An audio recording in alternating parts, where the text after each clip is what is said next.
રવિવારનો દિવસ છે એટલે મોટા પ્રમાણમાં બધા હરિભક્તો, ભાવિકો, કાર્યકર્તાઓ બધા વધાર્યા છે.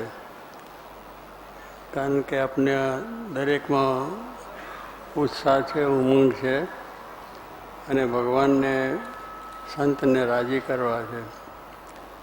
અને એ રાજી કરીને આપણે આત્માનું મોક્ષ થાય, પરલોકની પ્રાપ્તિ થાય અને સુખિયા થવાય, આપણા આશય છે અને એ રીતે જ છે.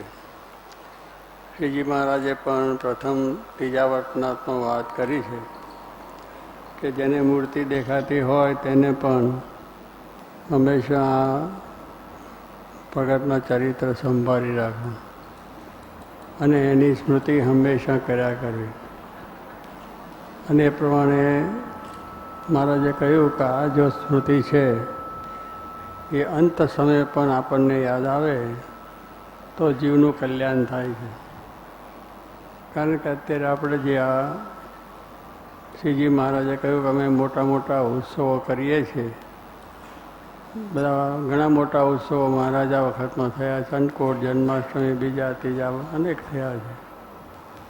ત્યાર પછી ગુણાત્યાન સ્વામી ભગતજી મહારાજ, શાસ્ત્રી મહારાજ, યોગીજી મહારાજના વખતમાં પણ થયા છે. અત્યારે પણ આ ઉત્સવો થાય છે, આપણે જોઈએ છે. તો કેટલાકને એમ થાય કે આવા બધા ઉત્સવો મોટા કરે એમાં ખર્ચા થાય છે. ખર્ચા કરીને એમાં શું થાય છે એમ લોકોને કંઈ વાત કરવાનો પ્રસંગ હોય છે. પણ એમને આવી જે ભગવાનને સંતના વચનમાં વિશ્વાસ ના હોય એટલે એવી શંકાઓ થાય.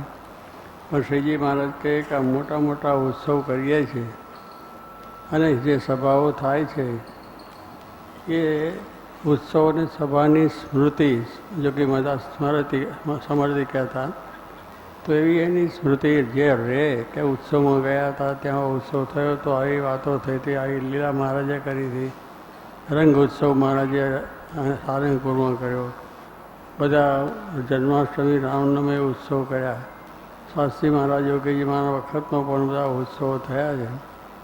તો મહારાજ કહે છે અંત સમયે જો તેને આટલી એક સ્મૃતિ રહે, બીજું કદાચ ના સાંભળે, બીજી વાતની ખબર ન હોય, જ્ઞાન શું થયું, વાત શું થઈ ના હોય, પણ ત્યાં ગયા હતા, મોટા સમય હતા અને મહારાજે આવી રીતે રંગ ઉત્સવ કર્યો, પિચકારીઓ મારી, બધાને મહારાજે જમાડ્યા છે, કથા વાર્તા જે કંઈક થઈ હોય એની થોડી સ્મૃતિ જો આપણને અંતકાળે આવે તો શું કે જીવનું અતિવૃદ્ધ થાય, ભગવાનને મોટા પુરુષની દ્રષ્ટિ છે એનો સંબંધ થાય, એના દર્શન થાય, એની યાદ રહે કે અમે જ્યાતા સમયમાં આવું થયું છે, તો એના સંબંધે કરીને જીવનો કલ્યાણ થાય છે.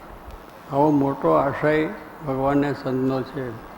પણ જે અજ્ઞાની છે એને ખબર ના હોય એટલે એમ તો જાણે કે આ ખોટા જલસા છે. જલસા નથી, દરેકને પોતે છે. આપણે મોટા અધિવેશનો સામાજિક રીતે થાય છે, રાજકીય રીતે થાય છે, કે દેશની સેવા થાય, કે દેશની વ્યવસ્થા થાય, કે આપણે સારા કાર્યો થાય, જેને માટે કરીએ છીએ. અને એ રીતે કરીને પણ લોકોનું સારું થાય એ મોટેનો આશય છે. તો ભગવાનને સંતનો પણ આશય છે કે આ આશય એ છે કે જો એને જરાય સ્મૃતિ થાય, થોડું અંત સમય તો જાણીએ છીએ કે આપણને કેટલા વિચારો આવે, હવે મારું શું થશે, મારી મિલકતનું શું થશે, આ ભાઈના છોકરાનું શું થશે, આગળ તો આ બધું મારું છે એનું શું થશે, એવા વિચારો આવ્યા કરે, મન મૂંઝાય એમ અને જીવ પર નીકળે નહીં. પણ હવે એવા વખતના સમયની અંદર પણ જો એને આવા જે ઉત્સવ સમય કે મોટા પુરુષને સંતની સ્મૃતિ થાય, યાદ આવી જાય તો સ્વાય કે જીવનું અતિવૃદ્ધ થાય. હવે તો એથી મોટું મોક્ષ થઈ જાય, કલ્યાણ થઈ જાય, એટલે અત્યંત પ્રાપ્તિ થઈ જાય, એવો આ એક ભગવાનને મોટા પુરુષનો સંબંધ છે. અને કલ્યાણ પણ કહ્યું છે કે બધું બધા કરીએ પણ કલ્યાણ તો ભગવાનના દાતા, તો ભગવાનના સંત છે, એના થકી જ આપણું કલ્યાણ થાય, એના થકી જ આપણો મોક્ષ છે અને કલ્યાણ છે. આવી વાત શ્રીજી મહારાજે કરી છે અને શાસ્ત્રી મહારાજ, યોગીજી મહારાજે પણ કરીને બતાવી છે અને કરી છે અને લોકોને સમજાવ્યું છે. અને એવા ઉત્સવ સમય આપણને કરેલા છે. વ્યાસ ભગવાન હતા ત્યાં બેઠા છે, ત્યાં એ સમયમાં નારદજી પધાર્યા.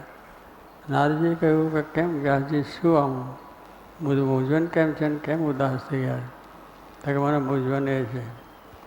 તો પછી નારદજીએ કહ્યું તમારે મૂંઝવણ થવાનું કારણ કે તમે અત્યાર સુધી જે પુરાણો કર્યા છે એ પરોક્ષ કર્યા છે. પરોક્ષ રીતે વાતો કરી છે. બધાને બતાવે કે આમ છે, પણ એમ બતાવ્યું છે, પણ આમ પ્રત્યક્ષ આ વસ્તુ છે બતાવી નથી. એમાં પ્રત્યક્ષના ગુણગાન કે પ્રત્યક્ષના ચરિત્રો તમે કર્યા નથી. બીજા બધા બહુ લખ્યા છે, બરાબર છે, વ્યવસ્થિત છે, એટલે તમને આ શાંતિ છે. અને હવે તમે એવું પુરાણ રચો કે જેથી જીવનું કલ્યાણ થાય ને જીવનું મોક્ષ થાય અને સુખિયા થઈ જાય. ત્યાર પછી એમને આ ભાગવતની રચના કરી. ભાગવત જે આપણે થયું છે તે સાચે છે કે એની અંદર તમે જોશો તો બધા ભગવાનના જે ભક્તો થઈ ગયા છે.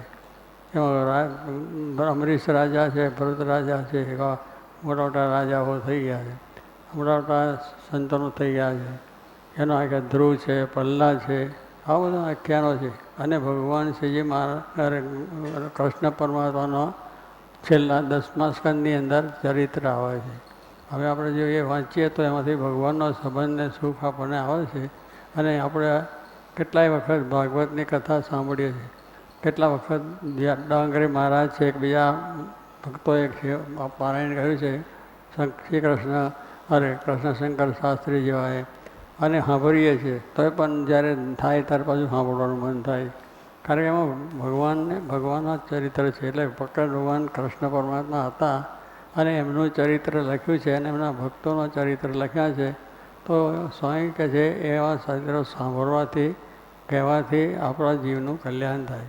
એટલે વ્યાસજીને પછી શાંતિ થઈ અને ત્યાર પછી એમને આ ભાગવતની રચના કરી અને ભાગવત લખ્યું કે જેની અંદર મેં કહ્યું એવા ભક્તોના બધા છે. અને ભગવાન તે 10મા સ્કંદની અંદર એમની લીલા છે બધી. તો આવી લીલાઓ સાંભળીએ તો એ કલ્યાણ થાય. આપણે સમજો આ દુનિયાની વસ્તુનું બોલ્યા કરે છે તો એનું કઈ છે ભગવાનનો સંબંધ અને એ મોક્ષનો કલ્યાણનું કારણ છે. તો એ કરવાથી થઈ જાય છે. અને એ રીતે શ્રી મહારાજની વાત કરી છે.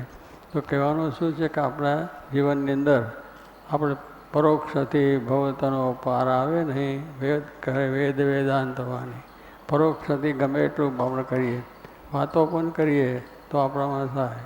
આપણે જે મીઠાઈ છે એનું વર્ણન કરીએ પણ વર્ણન કરીએ તો કંઈ સુખ આવે નહીં. પણ એને જ્યારે ખાઈએ ત્યારે એનું સુખ આવે કે ગળપણ છે, બીજું છે, ત્રીજું કોઈ પણ વસ્તુ છે એ જ્યારે એને કરીએ.